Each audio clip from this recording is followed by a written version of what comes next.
Hey guys, Prince of Macedon here, pretty excited. There is a convention in Georgia which has some Twilight actors that I want to get a picture with. So I'm gonna go to Savannah, Georgia. I think it's called Savannah Epic Con. And they've got James and Victoria is gonna be there. All the Coulsons are gonna be there. Well, most of the Coulsons are gonna be there. Bella's dad's gonna be there, so let's take a little trip.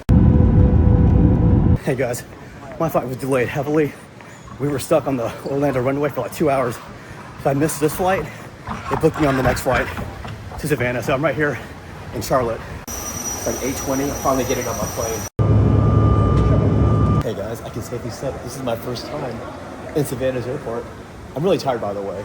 I've been up since, 2 in the morning? And it's already like 9:30 at night. So yeah, it's late. It's 11:16 p.m. and I'm just now eating lunch. But I'm finally in my hotel. It's called the Courtyard by the Marriott. And it's in downtown Savannah, the downtown district. Pretty close to the convention place. But I'm pretty happy.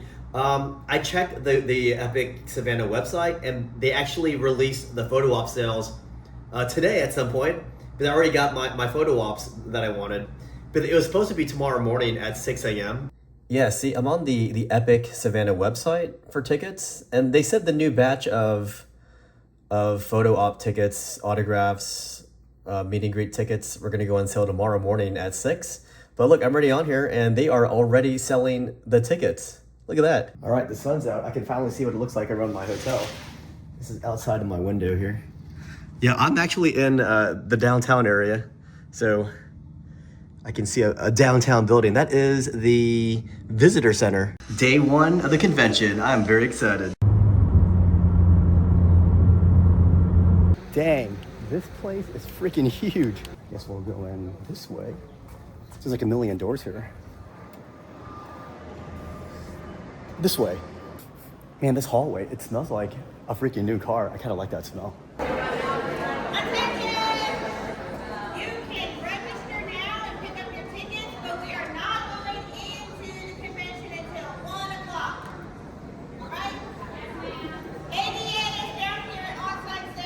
What's up, guys? Finally got my tickets. So first I got my Friday entry and I got my Saturday entry, so I don't have to wait in line again for that. Then in this little envelope I've got all my photos, meet and greets, and autographs. So first I have Billy Burke, that's Charlie. And then we have Victoria and James photo op. And then later on Julia Jones photo op. And then I do have this random one. This is Scott Patterson from Gilmore Girls. That's from my friend. Gonna get his autograph. Then tomorrow I have a meet and greet with Victoria. That's gonna be so cool. And then finally, to round it off, I got this Coulson family photo op. So these are really cool. I hope we can keep these after the event because some pretty nice quality on these tickets here. So here's a quick recap of what I got. All of this. All right, guys, we are in the vendors hall. It also has the celebrity table as well. We'll explore this in a bit. I think we're gonna go to Scott Patterson's table first. That he plays Luke on Gilmore Girls. We're gonna get this from my friend. Mission 1 accomplished. I got an autograph from my friend from Scott Patterson from Gilmore Girls, and yeah, he wrote this out to her. It was pretty cool. It was kind of cool seeing him up close because he was actually wearing a hat too. All right, guys, I'm skipping right to lunch because it's already like 1:20 or something. But I just got a cheeseburger with fries and a Coke. So let's look at this this burger here. Gotta say the bun looks pretty lackluster. It's lukewarm. It's really it doesn't look fresh. But we're all about the patty, so let's try the burger now.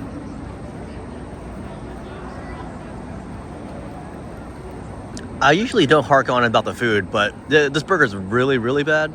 Like, it tastes really dry, and of course the bun is even worse than the patty itself. So if you're doing like photo ops or getting autographs, definitely buy these picture protectors. I think every convention will have a place that sells them. It's either clear, and then you can just stick these inside, and then it'll keep it protected in your bag. Hey guys, just chilling outside of the convention center, and if you look down there, you can see the little bridge So this morning when I took my lift, I came from my hotel, which is probably less than a mile in a straight line, but because you have to go all the way around that bridge, all the way around, it took a good 15 minutes to get here, even though it's really close. And yeah, they have like boats coming across on this river. It's so pretty here. All right, guys, I got my photos from day one. So here's my James and Victoria photo, and I told them, hey, pose like we're squaring off against the Coulsons at the baseball field. And here's my Billy Burke photo. That's Charlie Swan. He was so cool. I told him I loved him in Revolution, and then he asked me what my name was. Here's Julia Jones. She played Leia Clearwater in Twilight, and she was so friendly. I told her she was a great actress. And here's my friend's autograph that she wanted. All right, I'm gonna check out the Scott Patterson panel. I don't see a line for it unless they already went in. I'm assuming this is the Scott Patterson panel.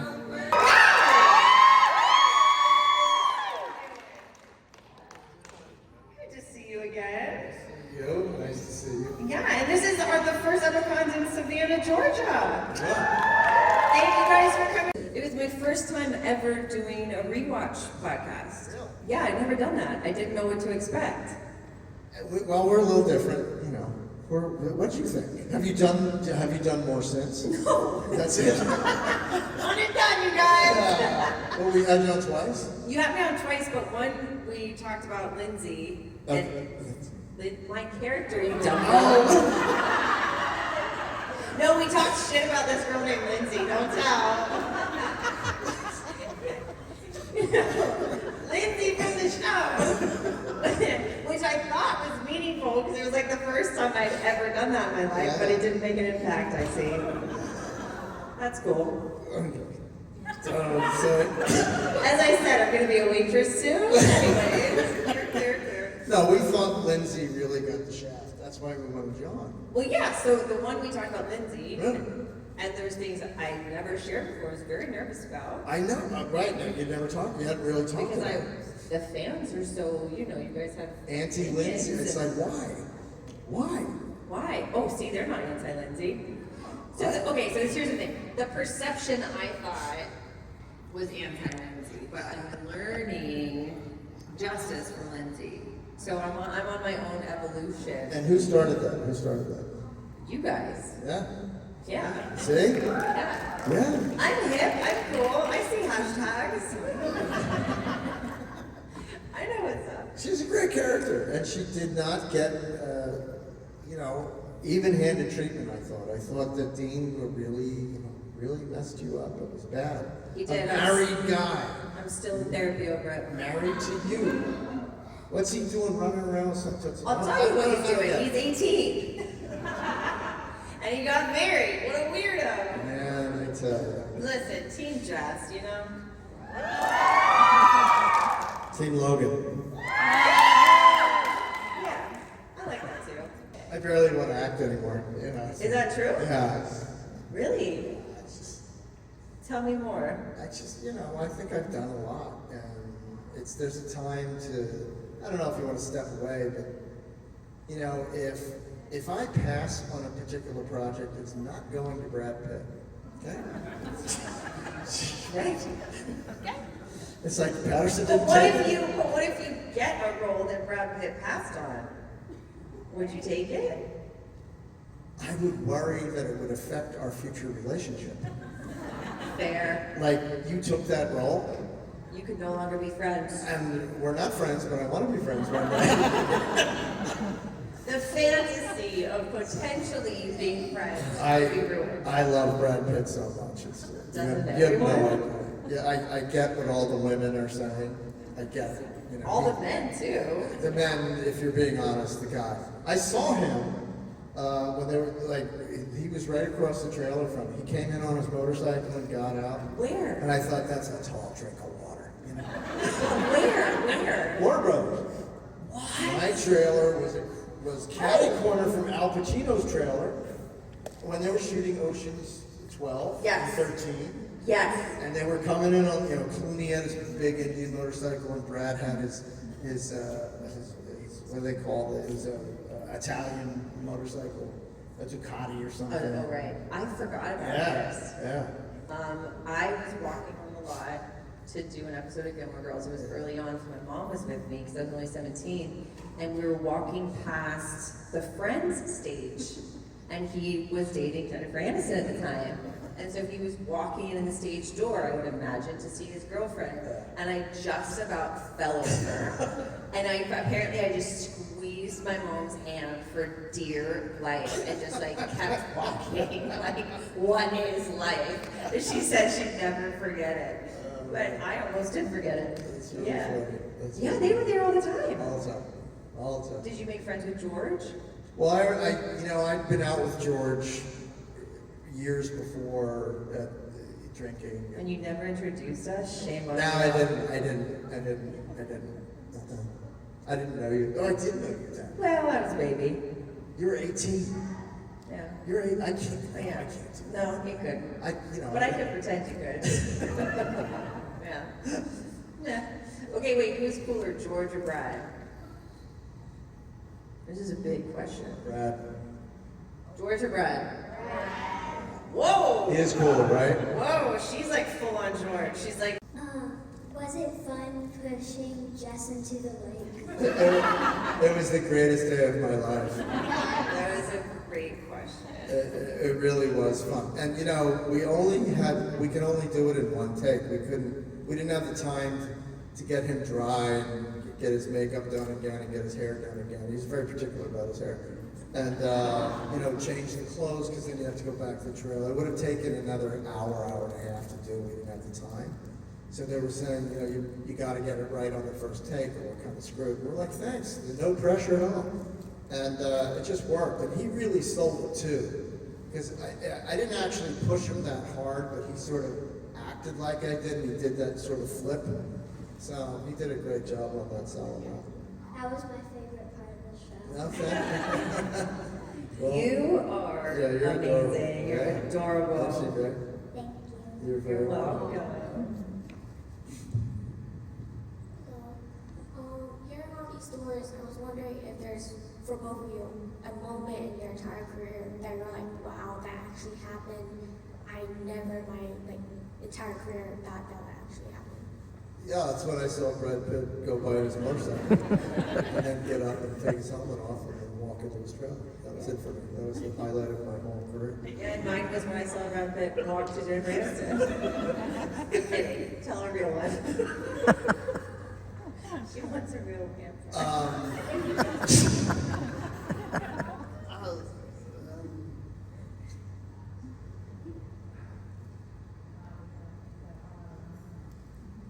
No, that's just that there's so many of them.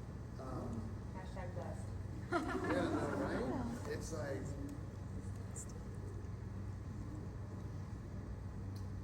you know what? I think it's the day, and this will sort of encapsulate how I feel about being how lucky I feel about being part of Gilmore Girls. Because I was just cast as a guest star in the pilot. I wasn't a series regular. I didn't know that. Yeah. I became them, yeah. So did you go from guest star to recurring to regular, or they just No. immediately? I went from guest star, and then they offered 2. We said no, and I was like, oh, I need the work. And they offered 4. My manager said no. And she said, Scott, they know they want you. They're just being cheap. That's the number one question. You know what? I think it's Logan. I do. I think it makes the most sense to continue the storytelling. Absolutely. And then, Arielle, I have a question for you. I don't know who the dad is. I'm sorry. How did you feel with them portraying you as such a meek young girl who didn't have a job, didn't go to school, didn't do anything when you got married?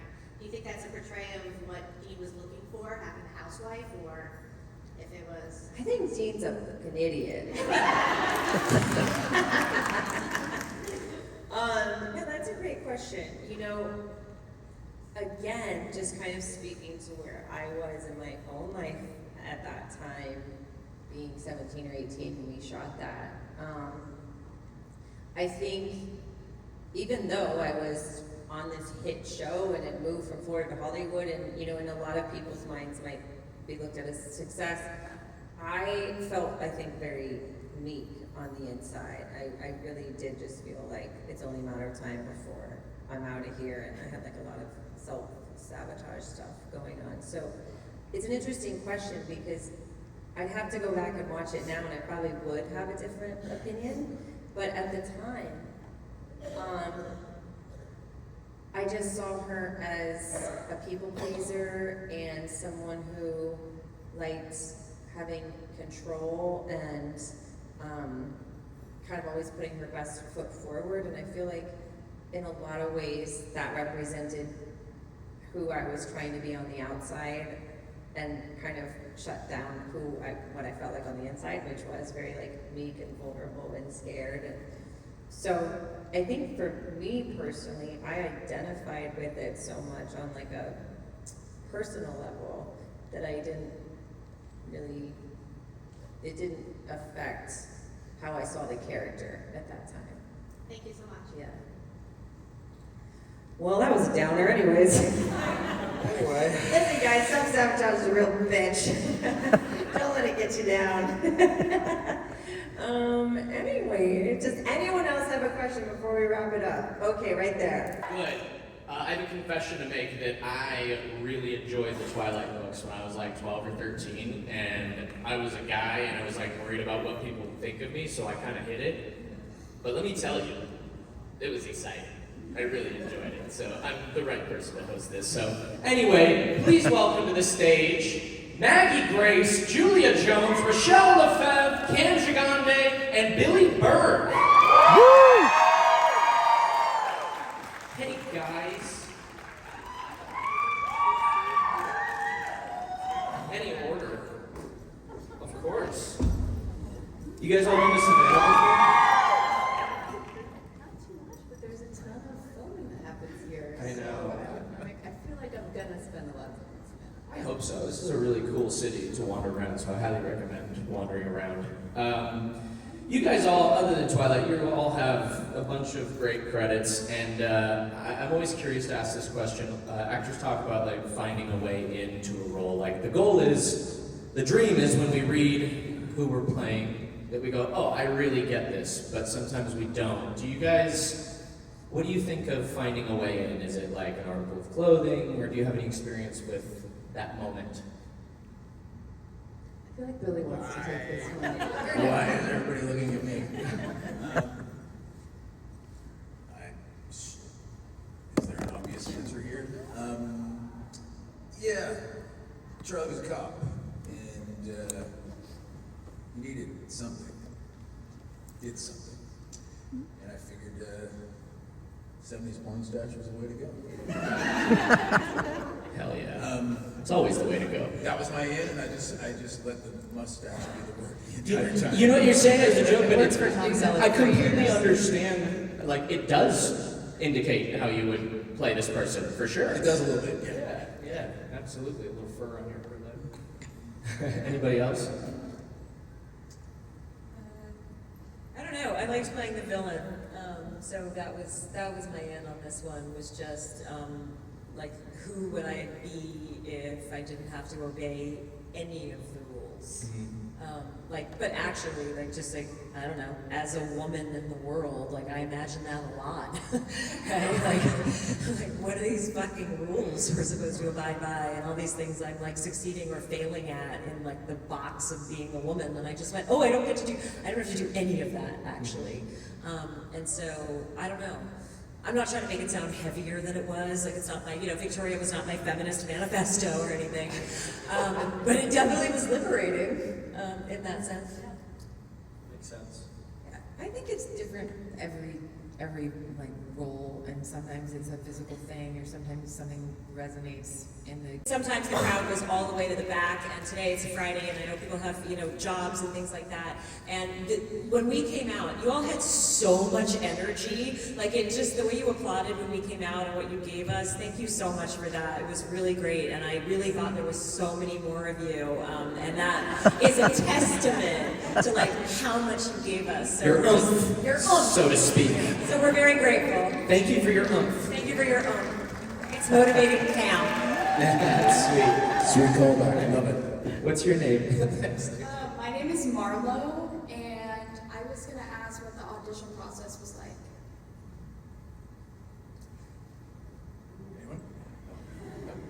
Okay, I got a call about that they were making, this character was gonna come up in the next movie, and I auditioned for the casting director, and then I went back and I auditioned for the producers and the director. It was David Slade, because Eclipse was my first movie.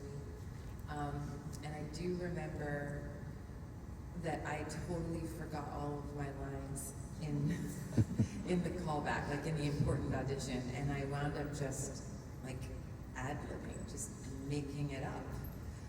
And I thought I totally bombed it, and then maybe months later that worked out. But it was a long process. It was months of not knowing. Wait, you're gonna tell them about the flight? Well, I mean, there's like 5 people up here. Yeah, but it's a good story. Tell them about the flight. Tell us about the flight. All right, so With oomph. I get too much now. So that day after I lost my memory and couldn't complete my audition, I was getting on a plane to go to Vancouver, and I was boarding the plane, and the man in front of me looked really familiar. And David Slade is very sort of recognizable as a director. And I realized it was him, and I tapped him on the shoulder, and I said, "Hey, do you remember me? I auditioned for you yesterday." And he looked at me like absolutely no anything inside of that. And I was like, "This is so embarrassing. I can't believe this happened." And it was weird because we were boarding the plane, and he was standing right in front of me after I, awkwardly introduced myself, and I had to listen to him talk to his partner about my audition tape. So I was listening to them then discuss my audition tape. So odd. Like, neutral. Like, I couldn't tell. It was unclear how it had gone. And then he came over, like, on the flight, in the middle of the flight, and he got my attention, and he said, "I just wanted to tell you that you were really great, and just remember, no news is just that. It's no news, it's not bad news." And I remember he said, "Fingers crossed," and I was like, "Oh my God." It was nice to meet you. Nice to meet you. Hi, my name is Abby, and my question was, if you could play any other character on Twilight besides your own, who would it be and why?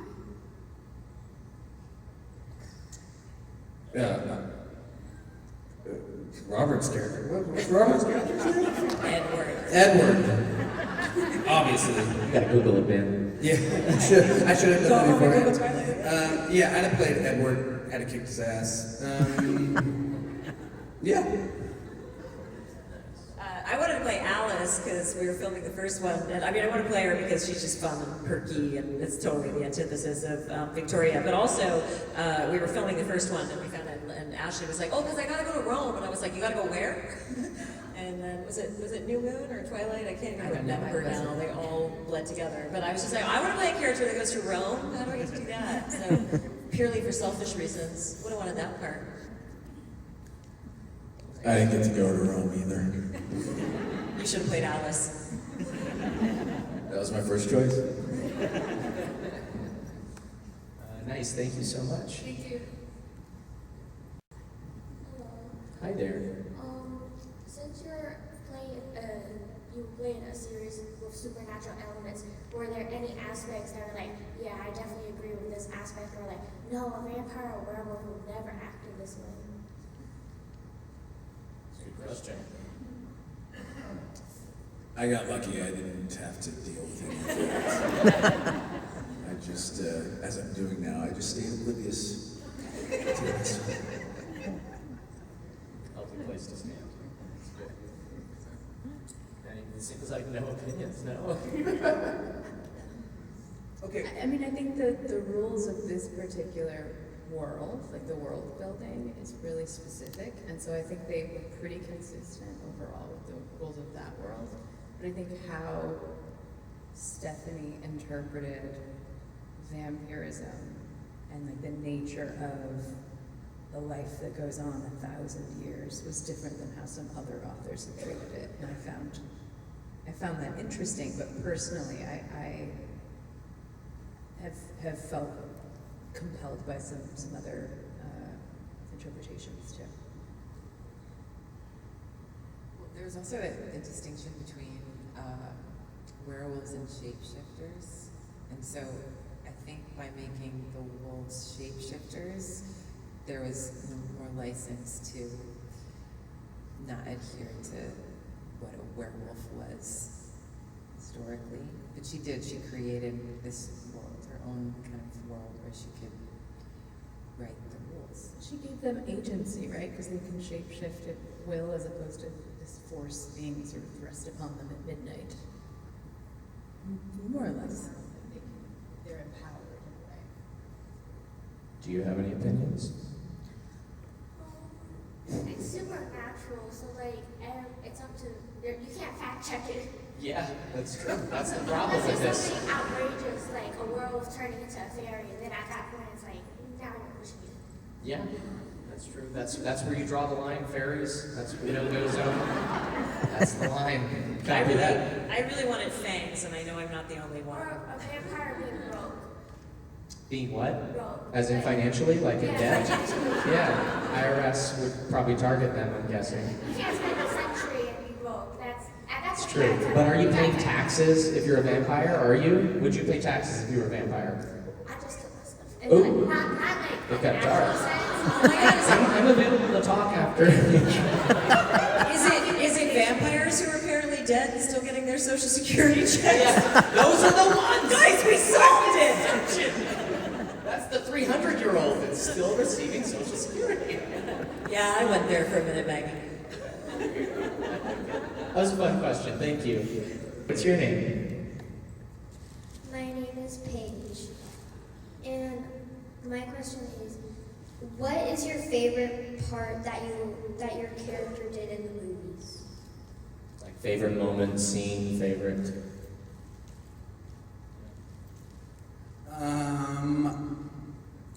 Well, the funnest, one of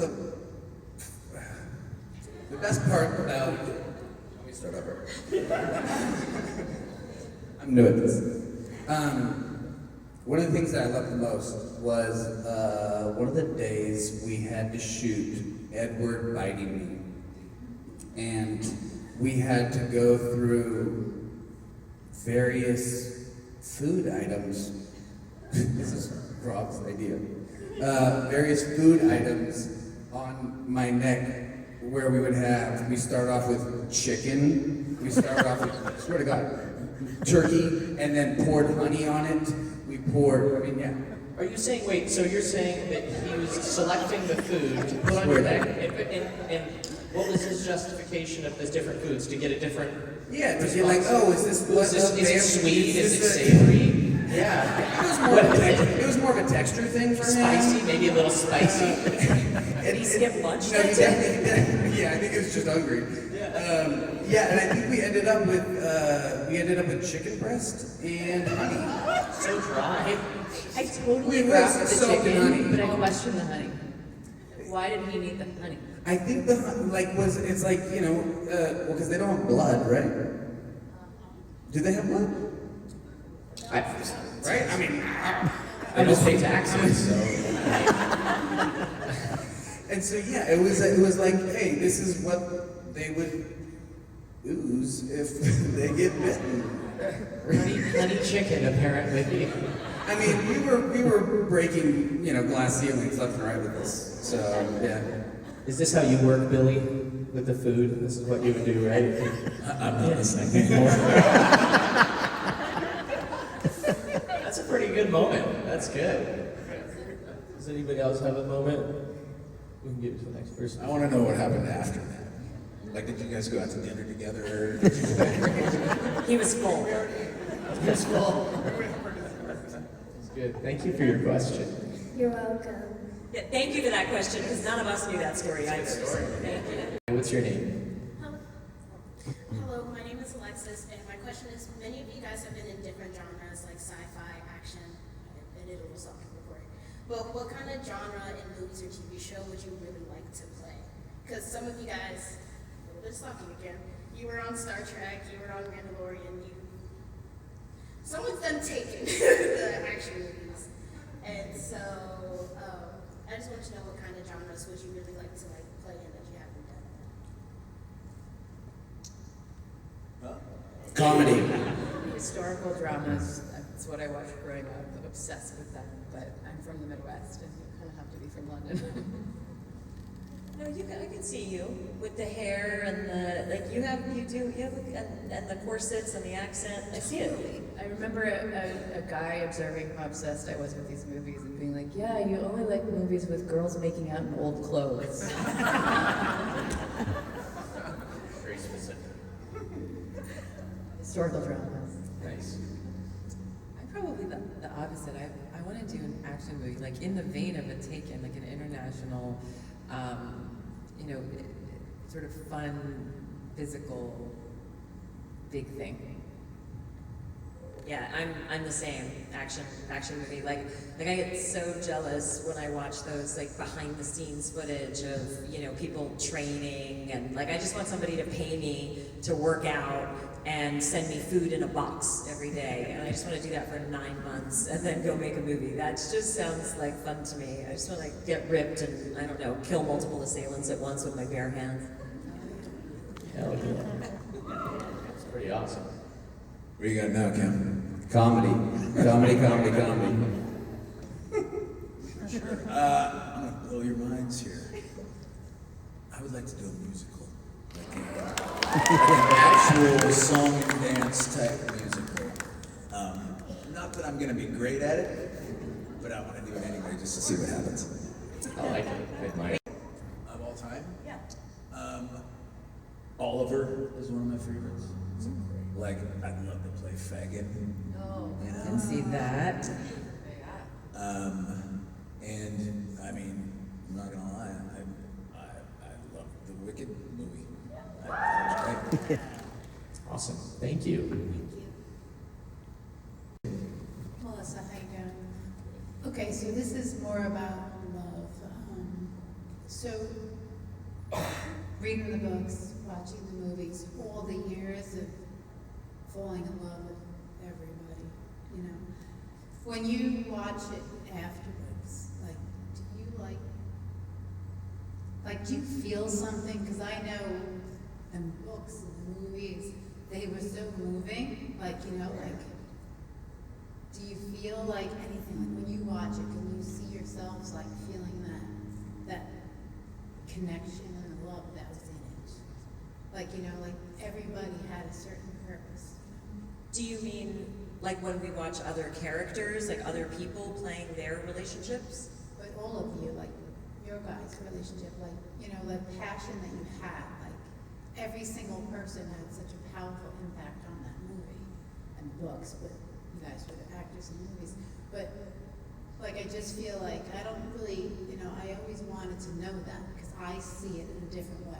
That was a big deal for me. The way you guys all portrayed all of you were amazing. So it's a big deal in my life. So that's why. I think one of the things that I see is, if you've seen us interact before, I hope this panel shows you, and you can go watch footage from other panels. We really all get along. And I know Cass always say that, but we do. And I think one of the things that I was really grateful for was, you never know if that's going to translate.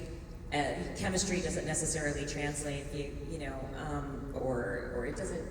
You have so little control after you're done filming of what gets done in editing and the way the film is put together.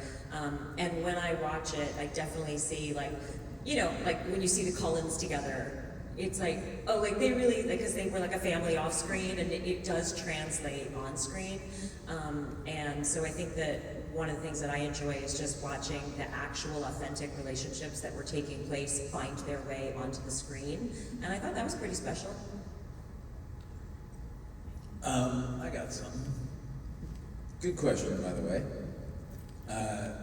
Because, there's a lot that goes into this process and a lot that goes into making these kinds of stories. Now, these movies weren't made for me, I'm not the audience. That doesn't mean I can't get affected by them. I've only seen each one of the films one time.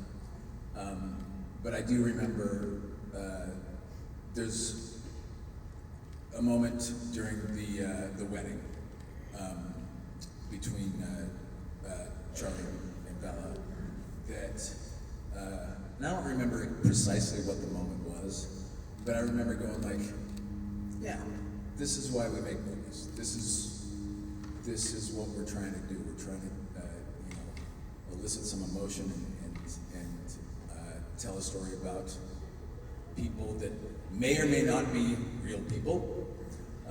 Some might be vampires, some might be werewolves, some might be a dude with a porn stash. But yeah, that's. I'm glad that you're bringing that to attention, because that's why we do this.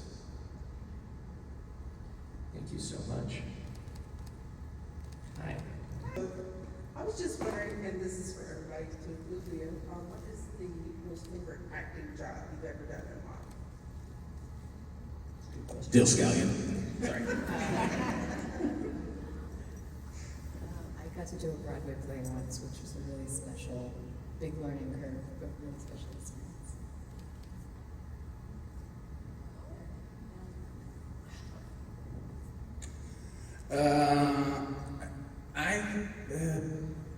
The best experience I think I've ever had was Never Back Down. I think it was, because gone are the days where you have months to shoot a movie, and this one was like a 90-day shoot, and so we, in that environment, you just tend to get so close with everyone, and it's just like, it's so intense and so close, and it's hard not to, and when it runs smoothly and everyone's on the same page, it's a very memorable experience. And you're like, oh, this is what I love about making movies. And then, then it goes downhill from there.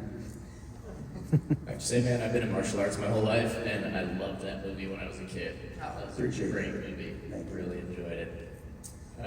For me, I was in Conan the Barbarian, the remake, and when I was a little kid, it was like I got to run around with a sword and fight adults, and there was like explosions. It was like my dream come true as a child.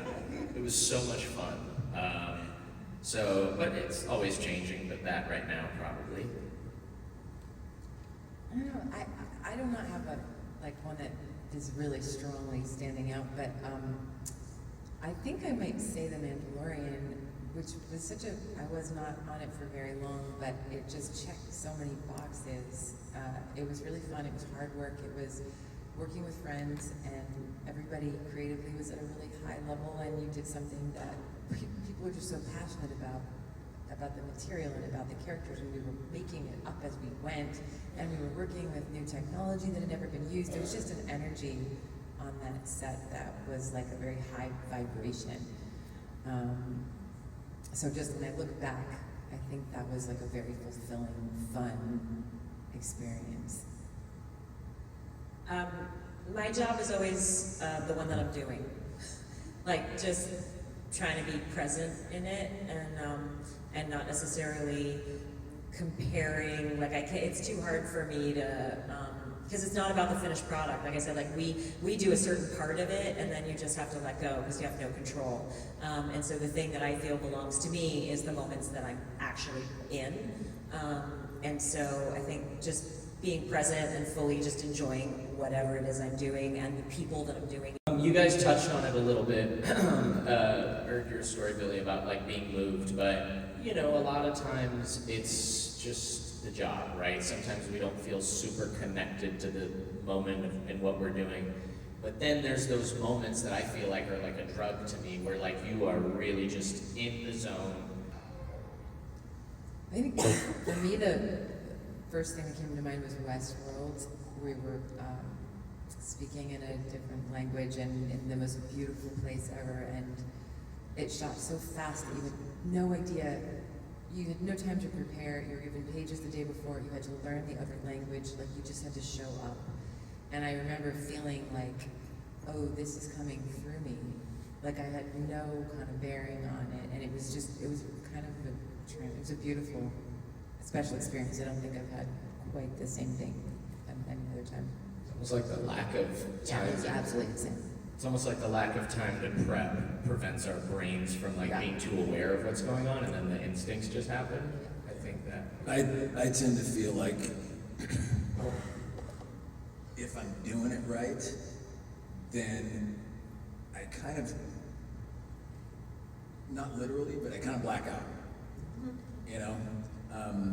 And then it's over, and you can look back on it however you want to, but it's like, something happened there, don't know what, but that's when it feels like you're doing something that's actually, removed from yourself. Well, the art is known, like, I mean, to people watching, is like, we're just pretending, right? Like, that's what the art is. We're pretending to be somebody that we're not. But you just touched on it. It's like the best work comes when it's real in that moment. Like, you have a moment, that's part of the blacking out, I feel like. It's just... There is something you said for, like, what you just said, and I just told my daughter this the other day. My daughter's, trying to get into the family business. But she got this last minute, her agent sent her this last minute thing. It's got to be in, like, tomorrow morning. You got to put yourself on tape tonight. And I said, yeah, that's what happens sometimes, so let's do it. And she ended up just, kind of vomiting out this really kind of magical performance. I was like, yeah, like that. And there's something to be said for not being prepared sometimes. I agree with that. Yeah, absolutely. What about, like, I know for me, when I first started, I had a view of what success is for me. Like, I had that, like, well, that's what it is. And it's changed a lot for me of what that actually means. How has your definition of success changed from, like, the moment you decided to get into this industry till now? And, like, what is that litmus for you? Is it doing a project that you feel really connected to? Is it the money? Is it the recognition? Like, what specifically is success to you now?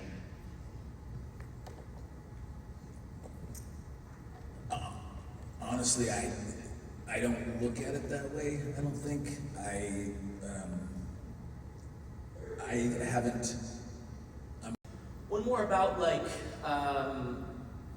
just selecting roles. I mean, there is a whole art form to this in terms of blah, blah, blah, the career, just the business of it. But just for enjoyment, how do you guys look at a project, probably for location and that sort of things, but, like, what lens do you look through when you're looking at the next project? Are you looking for somebody that you really connect to?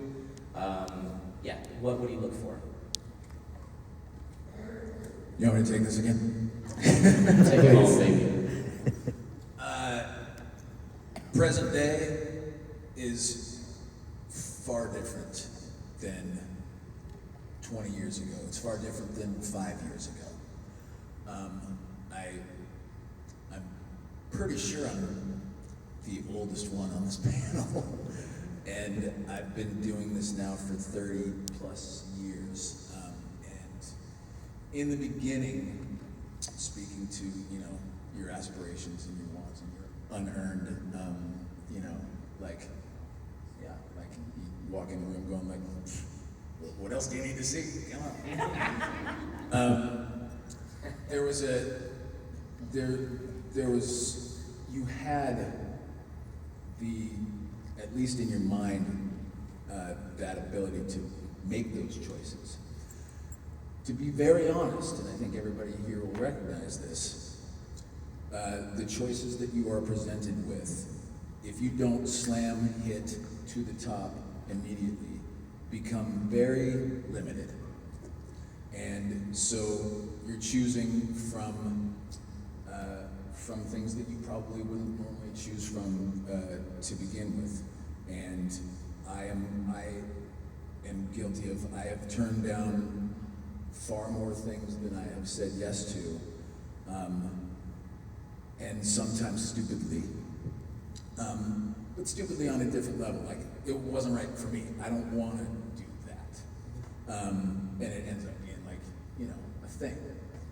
Most of the time, I feel pretty good about my choices. Most of the time, and I'm talking about like 99 out of 100, most of the time, I go, I was right.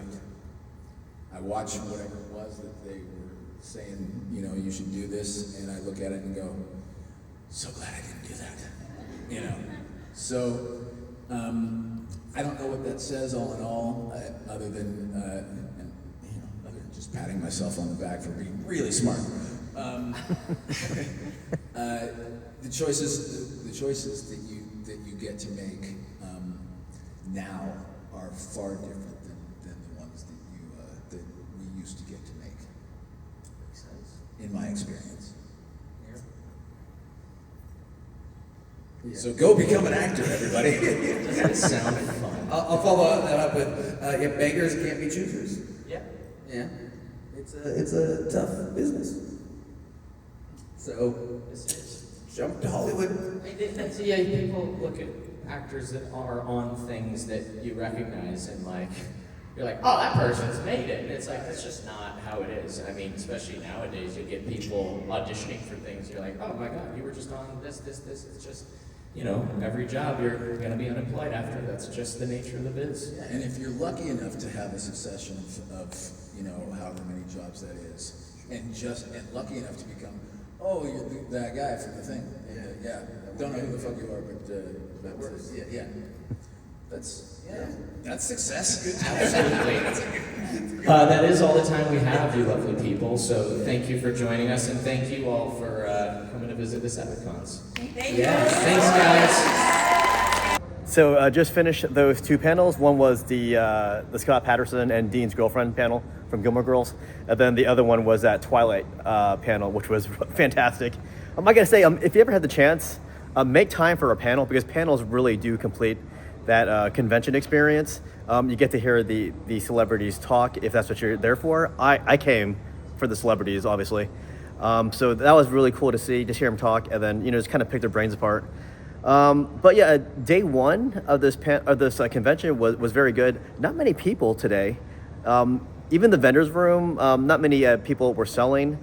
But still a great con, because, you know, I came for the celebrities and I got their pictures. I'm very happy with those pictures. I even got to meet some people, some really cool people. You know, people like me just coming here for the convention, and you know, we had common tastes. We're here for these celebrities, so that's pretty cool. But day one was a success, and I'm gonna exit for now, and then we'll do day two tomorrow, which will be unfortunately my last day for this convention. But so far, I'm loving it here in Savannah. In case I forgot to show you, this is the front of my hotel, the courtyard by the Marriott. Hey, I'm back at the hotel. I decided just to eat inside the hotel because I didn't want to go out again. So here I am. I'm just eating wings and drinking Pepsi. I just dropped this. That's why it's fizzing right now. Let's try one of these wings, because I actually am a huge fan of wings. A little picky sometimes though. First bite, first good impression. It's really good. In 1.4 miles, take the exit toward Hutchinson Highway, Convention Center. Day two of this convention.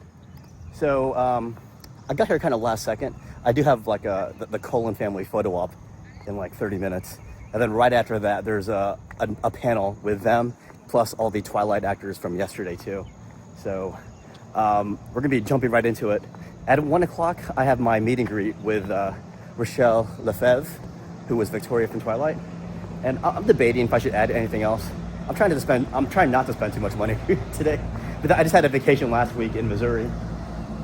But we're going in. Luckily, I already have my ticket, so I don't have to go back in line.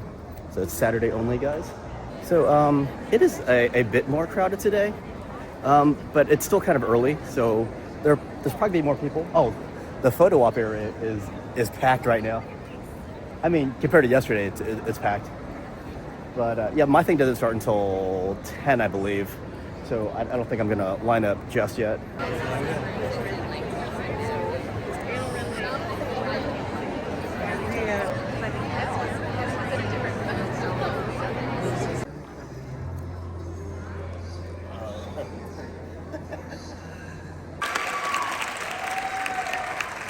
Nikki Reed, everybody.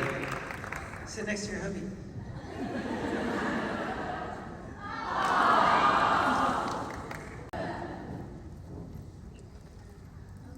We're missing Alice. Her and I didn't get the memo. No. She saw the future and that this was going to be kind of a lot. As fashionably late as all. Any of this started to the moment when you got the call that you booked it. What is a piece of advice that you would give you that version of yourself? Go to college. That's a great advice. Stay in school, kids.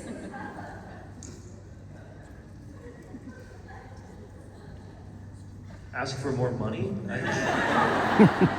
Yeah. I said no to Jasper twice, actually.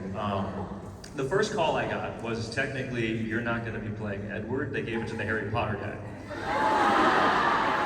And then it was, but they're offering you Jasper. And I was like, I don't know who that is. No, thank you. And then they offered me again, and Catherine Hardwick said, come to my office and I'll tell you who Jasper is. So again, I'm not kidding. More money. Always ask for more money. That's. I was actually second choice for Carlisle because they wanted to go older with him, so they offered it to somebody else, and I was really bummed because I was on a list of like I had read with Catherine, and then they said you're on a list, we, 3 to 5 guys, and then they gave it to someone else, and so I was at and he was like cast, he was ready to go. I think you know who it is, don't say who it is, but it's like pictures on the board with everybody else's photos, and then I was in a casting office and I saw this. I was up for another movie, and there was a book on the coffee table that said 100 Years of Vampire Making in Hollywood. And I was flipping through it, and there was all these cool vampire movies. I was like, wow, the universe is really rubbing it in that I didn't get this movie. And then I left, and I don't remember what I was reading for, but I wrote down the name of it, because I liked Catherine so much. I had such a good audition with her that I sent her a copy of the book, and I said, I hope you get to make it in this book one day, the greatest vampire movies. And it was fun reading with you. And then the other actor fell out, and she happened to get my book on the day that he fell out. So they said, who do you want to go to next? And she said, what about Peter Facinelli? And I always joke that I bought my role for $29.99. But here's the full circle part of all this. About 6 months ago, a fan came with a book, and they said, will you sign this book? And it was 100 Years of Vampire Making in Hollywood, and Twilight was in it. So I got a copy of the book, and I sent it to Catherine. I said, we did it, we made it. That's a cute story, Peter. We're gonna need to know who that other guy is. It was Billy Burke. I worked with him not too long ago, by the way. The person that I got the book. And he's kicking himself hard. Really? Yeah, it was funny. We talked about it. He's a lovely actor. I actually talked to him about it. You guys are really teasing everybody right now. Yeah. This is weird. Perfect timing. I'm so sorry, guys. I lost my phone in a bathroom, but we're good. So I was calling you. it was in the toilet. Okay. So Brad Pitt was working on what? Brad Pitt was going to make it. So, What about Brad Pitt? Actually, the question. he was originally cast as Carlisle. Brad Thank Pitt. you. The question was, if you could go back to the moment you booked the role, what advice would you give that version of yourself? I didn't answer that question, by the way. I just went off on a tangent. Turning around it, and I was like, okay, we let the meeting. I went on a 10-minute tangent and didn't answer the question at all. You Tom Cruise. Actually, what advice would you give yourself once you got the call? Oh gosh.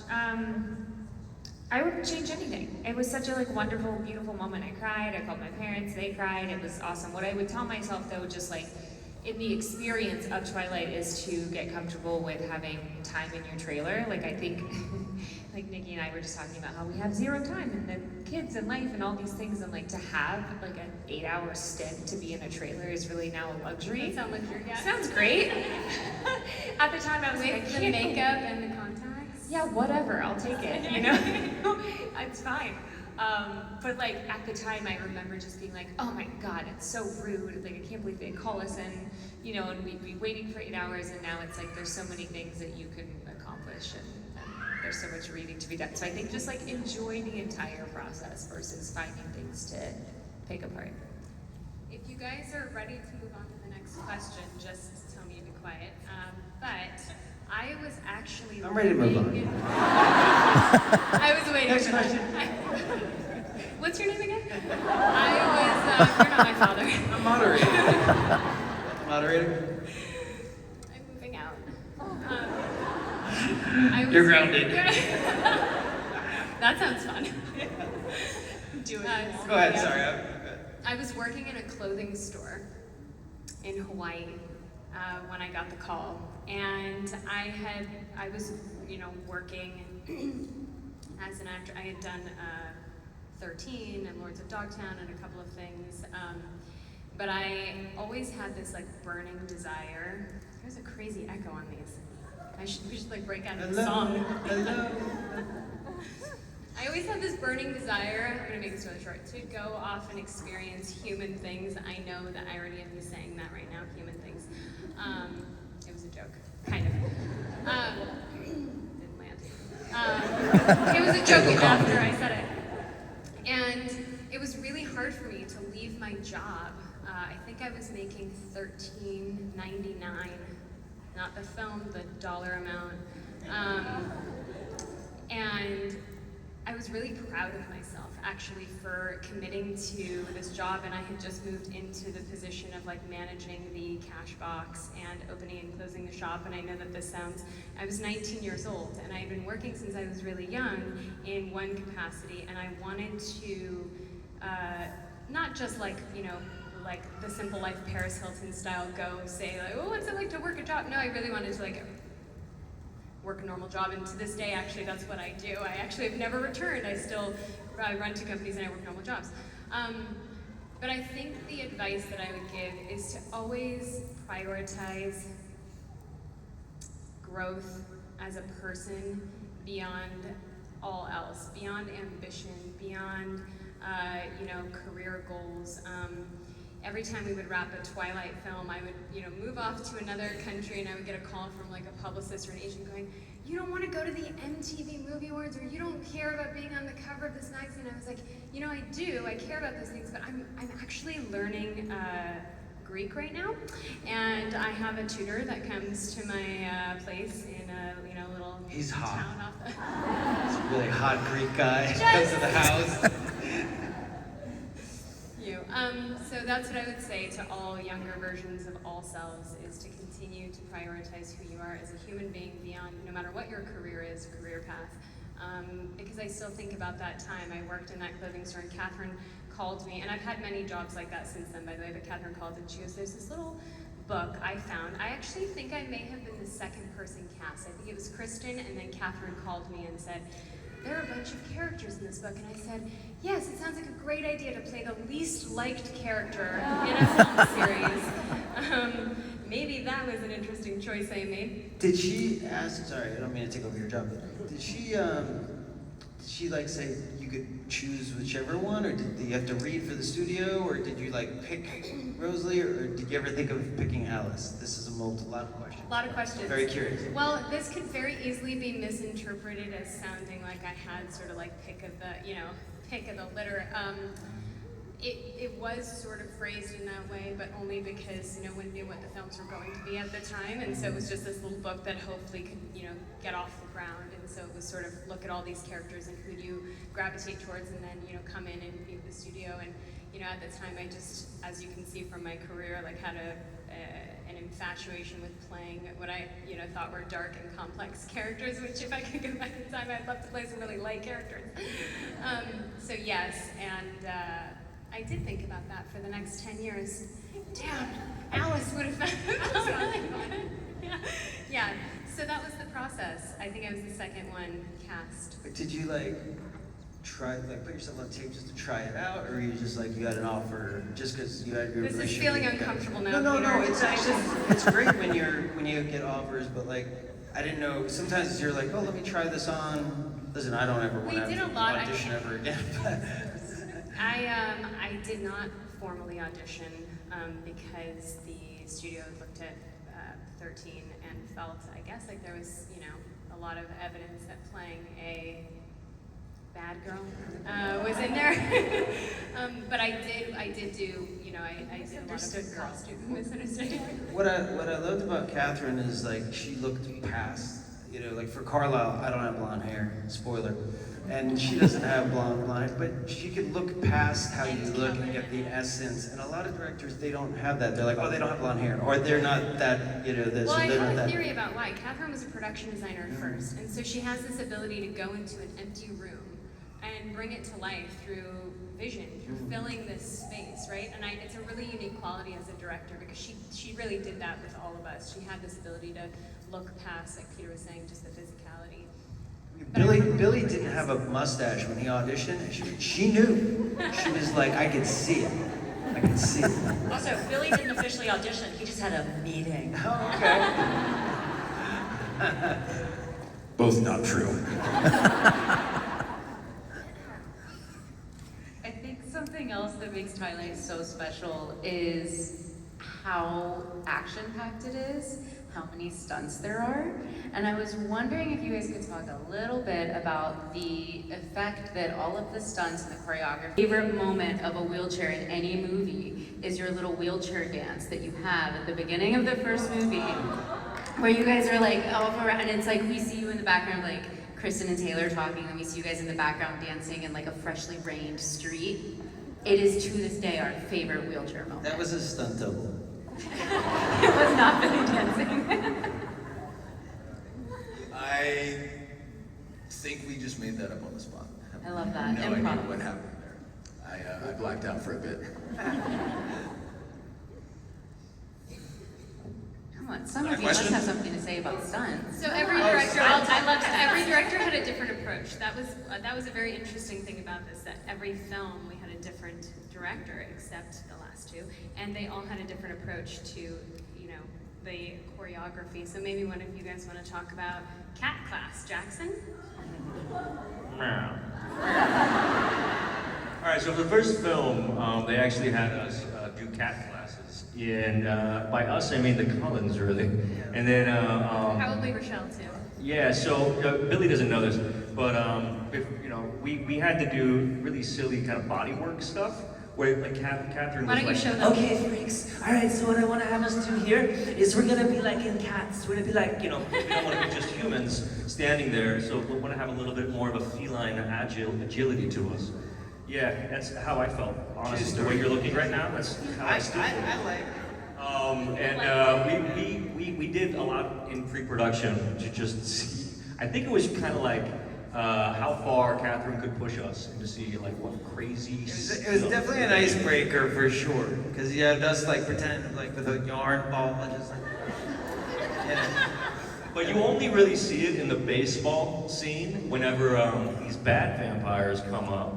And then we do a little face-off there, and that was legitimately, this was the point where Catherine goes, okay, now we can hit the cat poses. And we're all like this. That's why. Somebody sent me a screen grab of that shot the other day, and I swear to God, I'm like this.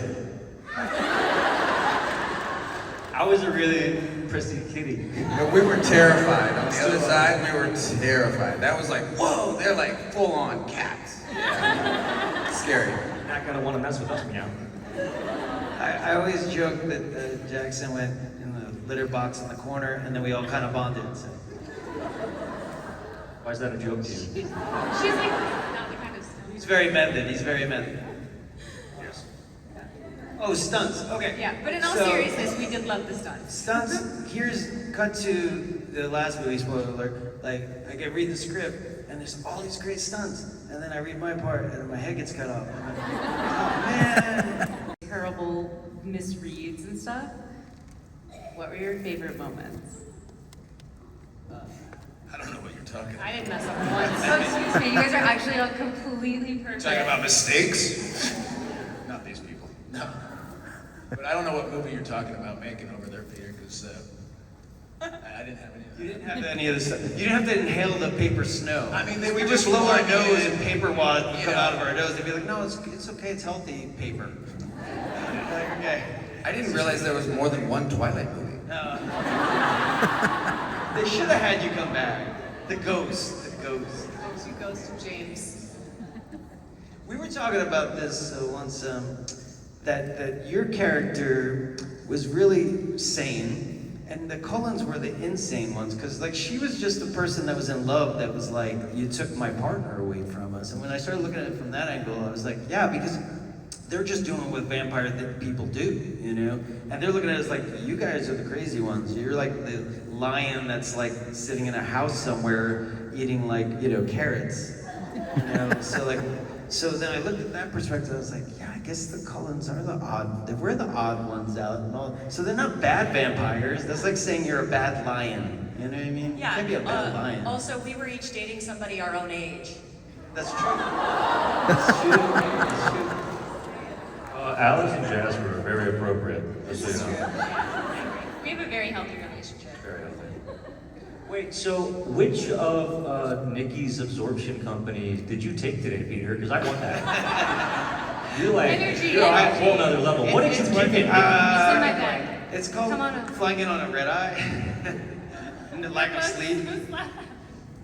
Okay, guys, final question. One word. Let's start with Jackson. Go all the way down. Okay, I'll go first. Wait, no. You over there, my fellow moderators. Starting with Jackson, in one word, how would you describe how your life has changed or the effect Twilight has had on your life since the series came out? Yeah, I know. Do it. Come on. Sober. That's a great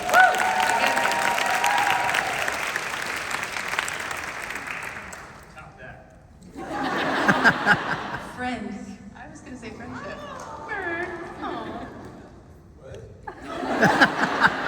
Check it out.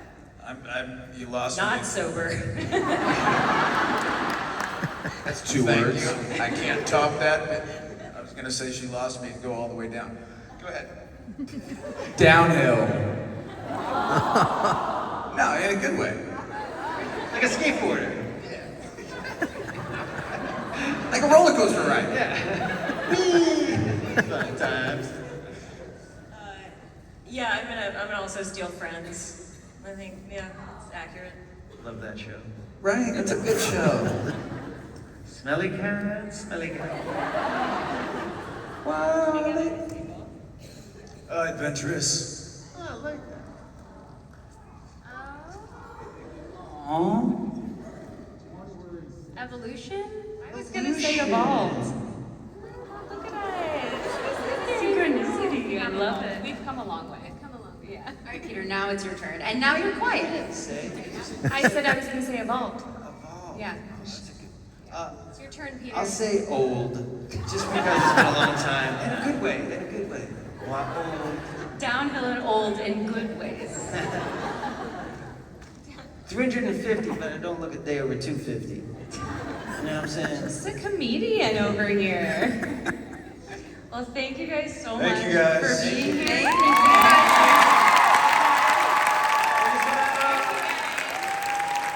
It was epic. Well, let's get a photo. Peter's gonna stick around for the next half hour.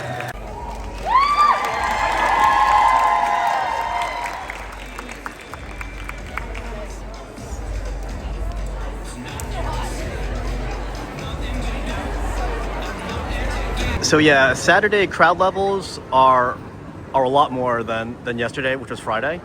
Although this is a panel just getting out, and that was the Coulson panel, which by the way was freaking awesome. All right, guys, just got out of the Twilight panel, which had all the Coulsons from today, and then all the Twilight people from yesterday. God, it was so good. I wish it was longer. Like, it was so cool. And Peter Facinelli was so funny. By the way, I did take a Coulson family photo op. Here it is. So usually you just take a quick photo, but Peter saw my shirt and he goes, hey, I want a shirt like that. And then Eve came out and he goes, hey, that's the coolest shirt ever.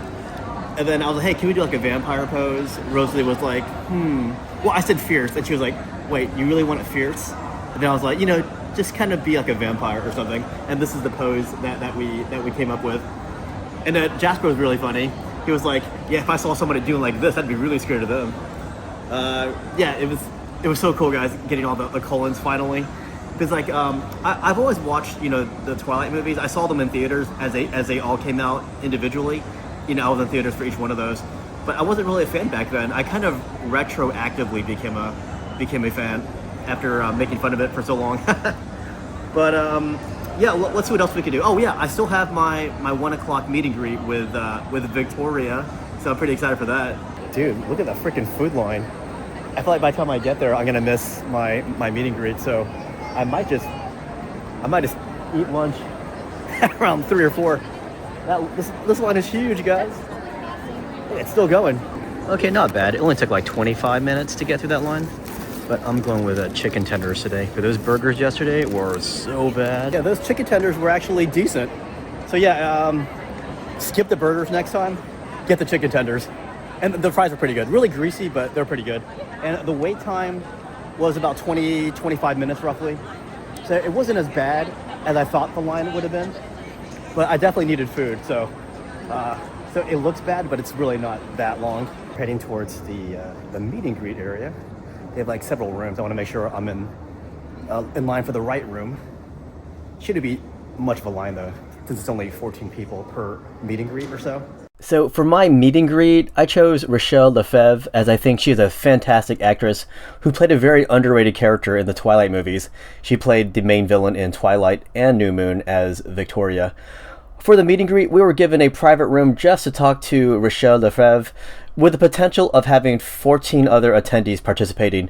But in my group, we only had 4 people show up, and that was awesome because we had more time to talk to Rachelle and ask her things, and she also asked us things too. I cannot believe I was sitting right next to Victoria, just talking about horror movies and the Jaws ride like she was a normal person. Alright, I just got out of my meet and greet with Rachelle Lefevre, who played Victoria on Twilight. That was quite possibly the greatest experience I've ever had at a convention. That was just 30 minutes of us just talking to the actress. There are only 4 of us, so we had plenty of time to get our own words in with her, and it was so awesome. One of the things I told her, like, well, for some reason the theme parks was brought up, and then I told her I worked at a theme park because I lived in Orlando and I worked the Jaws ride, and she started asking me about the Jaws ride, and then what other shows I used to do at Universal. So I also told her like Jurassic Park and stuff. And then, I think the panel started. But yeah, she was so cool. Like she was so freaking funny. Hold on, let me go over here. I don't want people staring at me. I just want to record this while it's still fresh in my head. So, I even told her my videos on TikTok. If you go on TikTok, you can find my video. And then she says, my name's pretty easy to remember, so she's gonna go find it. And then the topic of horror movies came up. And then I told her, I watched a horror movie recently. It was called The Caller. That was her movie that she filmed in Puerto Rico. we started making fun of that movie. What else did we talk about? My gosh, we talked about so many random things. It was so nice because the other 3 people in the group, like, I already knew one of them, and then the other 2 were so friendly as well. So that was super chill. And at the very end of it, we were allowed to take a selfie with our cameras. During the meet and greet, we couldn't have our cameras out. That's what the volunteers told us. But I kind of regret not doing more meet and greets. Like with Rachelle Lefevre, I would do like 2 or 3 of these, like in the same weekend, honestly. But yeah, I just want to say just freaking how awesome that was. Like I cannot think of a better like Comic-Con experience. Like that was it right there. To be hanging out with Victoria, and also she was speaking French with this lady from Montreal or Quebec. So it was just interesting to see Victoria just speaking French out. That part was really cool. I'm sure a lot of other cool things were said, but but so many things are happening through my head right now. And like everything's racing through my head. But it was so cool. Anyways, I think it's panel time. This panel just ended, and we're gonna watch the panel with Tom Felton, aka Draco Malfoy. Please help me welcome to the stage Scarlet, Christian, Matthew, and Tom.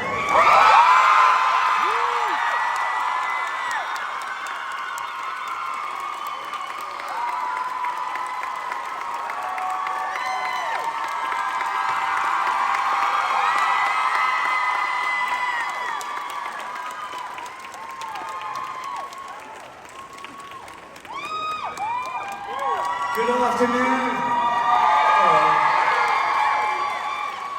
Sorry, Matthew and I were having a bit of a cuddle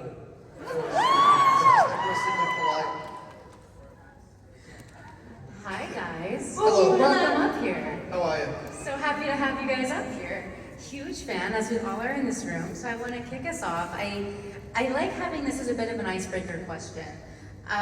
Obviously, I don't have to tell any of you how much of a comfort and the truly lifesaver Harry Potter has been for so many people in this room and around the world. So now I want to know what you guys turn to as your comfort show, your comfort movie, your comfort character. What's something for you that's like... First of all, do we have any Potter fans in the house? Do we have any Slytherins in the house? The rest of you can bugger off. Well, that's just me, isn't it? No, good question. Matthew, start us off. What's your go-to? Oh wow! Well, I mean, we've just been Christian and I have just been talking about boring everyone else talking about video games back there. Oh, yeah. Which is. You complete Hogwarts Legacy in like 3 weeks or 3 days.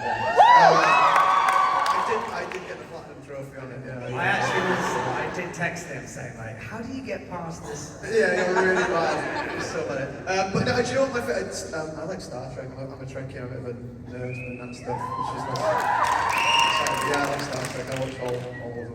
All. How about you guys? What's your go-to comfort TV blanket? I don't remember. I must have answered. Did you ask this yesterday? I did not. Surprise question. New questions today, Christian. Give me a second longer. Video games definitely are That a big part of it. Yeah. What do you play? What's your? I've just been playing Expedition 33, which is. I love that. That's so it's moving and it's fun and I got to the end and it felt like the right. No, wait. I'm not going to say what happened. Okay. I'm just saying that it felt like a satisfying. Sometimes you get to the end of a game and I'm like, that was twice as long as it should have been. Sometimes I'm like, oh, I wanted there to be more, and it was one of those that was just perfect story-wise. We can swap seats if you want. No, because I'm desperate to get into it, but I have the patience of not enough to get through this complicated game. So What's your comfort? Well, Wrong. Yes. Yes, thank you. You know what? I've had this under my hat for a while, and I thought, because I had this in my schedule for a bit, I thought there's no better way to celebrate it than I flew here. But the rumors are true. Draco is back. I hope to see you on Broadway. I think it's November this year. So, yeah, should be fun. Can I take this one? Because I just found this out a couple of days ago, and I am like, I'm buzzing about this. I wanted to tell everyone. How has this happened? Explain everything from start to finish. Oh, no, hang on, this is not the time to do No, it. it's exactly the time. I am, in case you Did you ask them, or did they ask you? No, I'm a huge fan. Have you read books? They've got books. No, I've been to see Cursed Child at least 6 times now. Have you really? Yeah, in London. And I've befriended the other Malfoys that I've met, but purely really as a fanboy. I just didn't join the dots and think, wait a minute, maybe one day I can do that. So you can imagine my face when I got an email one morning saying, potential offer, Draco Malfoy. Did you have to audition? Yes. But that was for Hermione. I didn't get that. And then Draco, fine, sure. I pinched myself several times. I still don't really believe it's real, to be honest with you. I printed the email.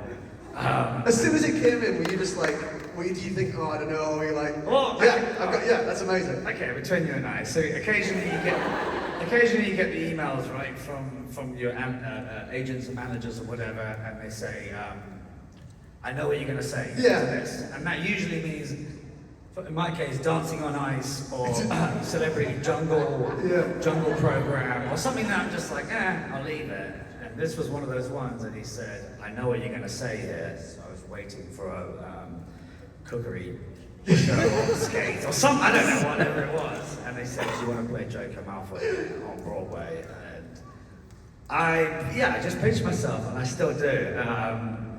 I did not need any arm twisting. I just said yes straight away.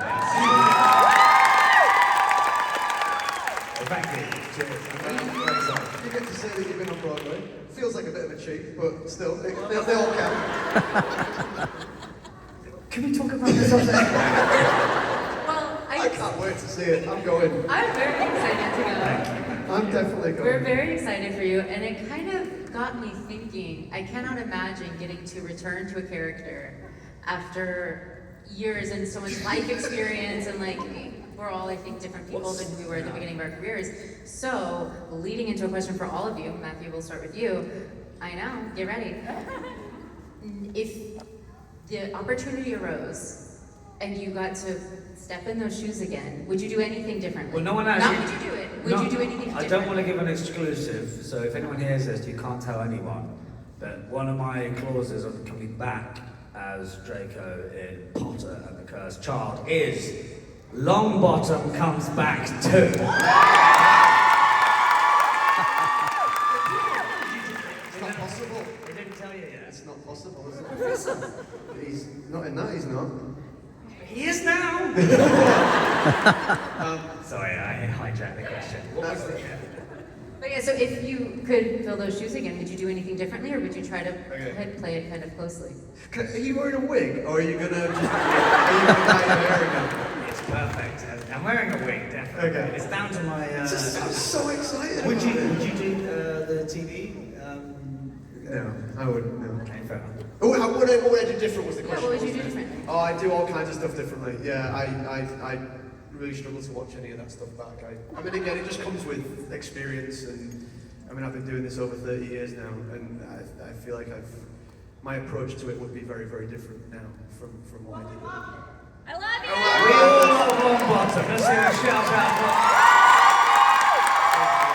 And on that note, can I press you to talk about your new show or not?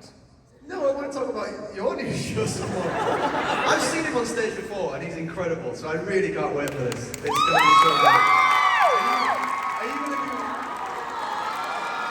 Are you going to do something different, or are you going to just do it the same old way? Absolutely, something different. Yeah, no, I'm going to bring something. I have no idea what I'll do.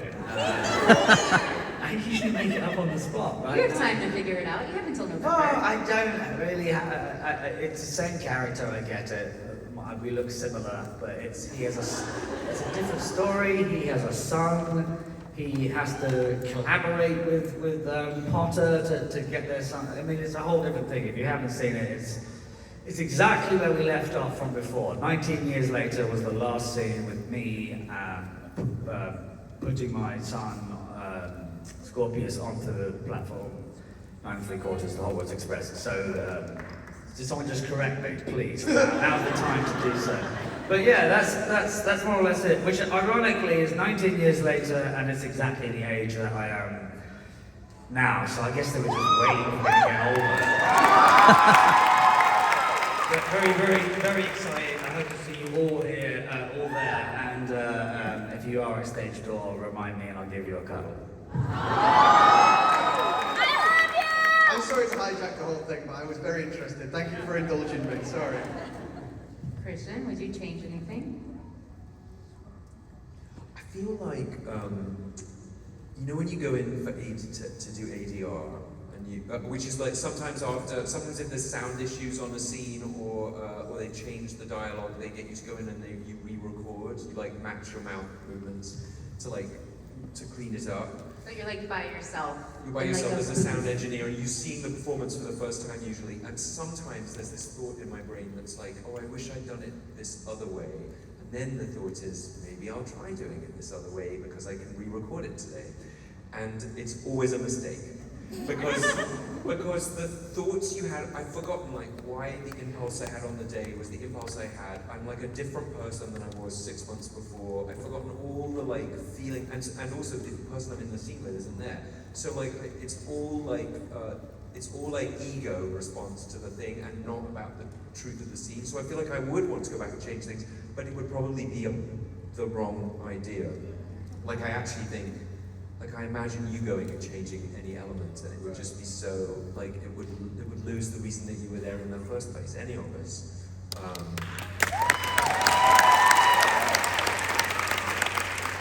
So I probably would. I always want to like look cooler or be doing something that is more dynamic. And usually it's like that's probably if I had tried that in the audition, they probably wouldn't have cast me. It becomes quite contrived then, doesn't it? Yeah. Yeah, I know what you mean.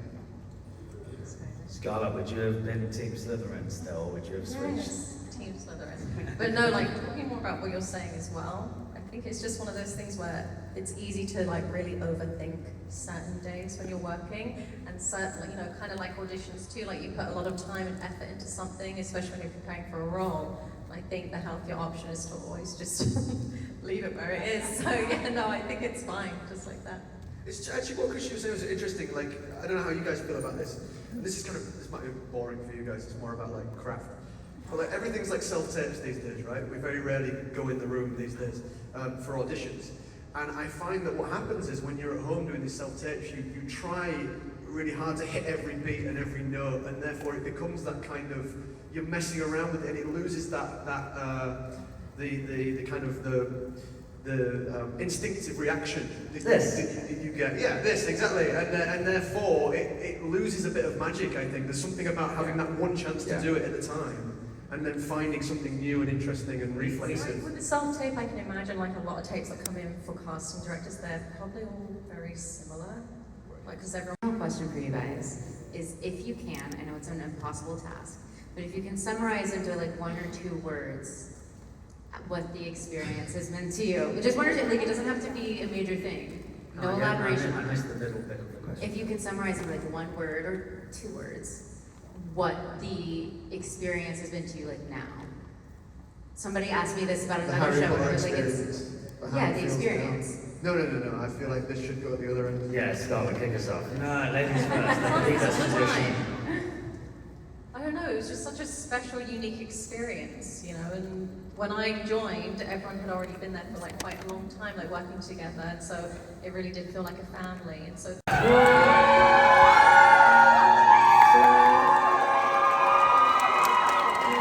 All right, guys. So I just came out of the Harry Potter panel with Tom Felton. That was so good, so nostalgic. Talking about this old franchise, and it was really cool just to hear them talk.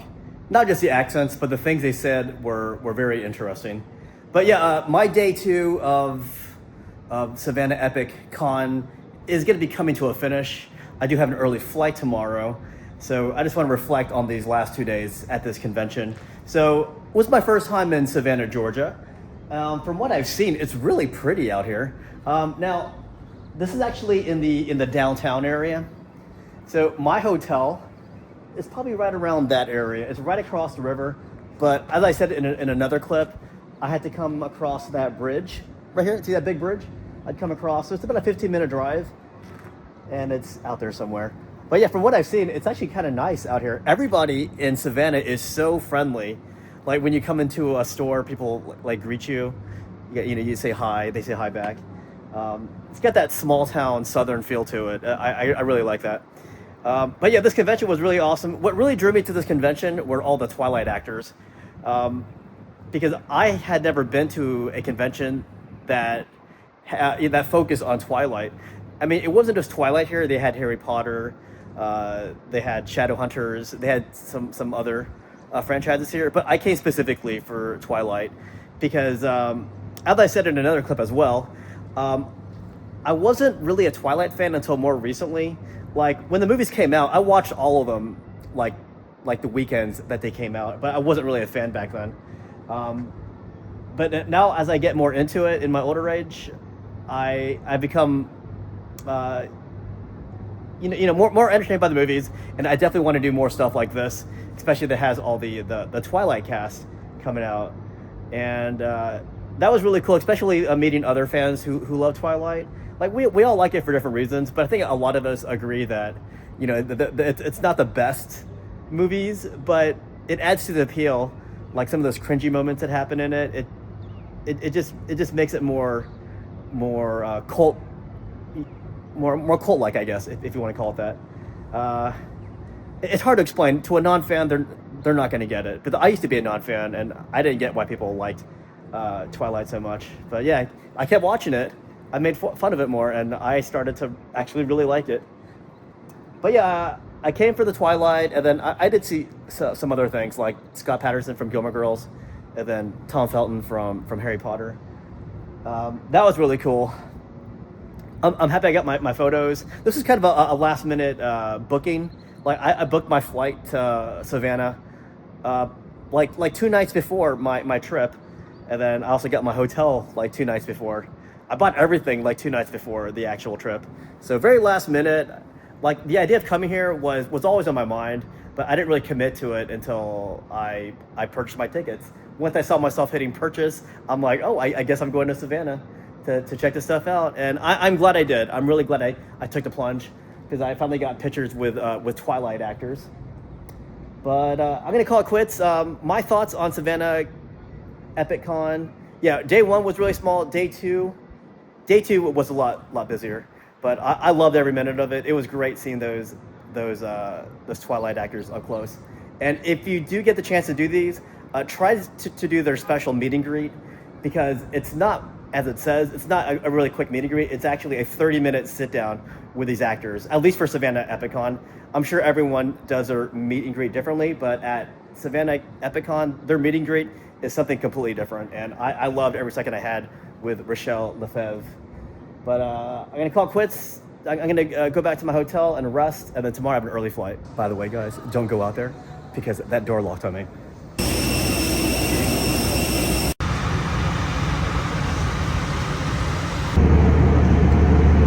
Dude, Miami Airport is like 50 degrees right now.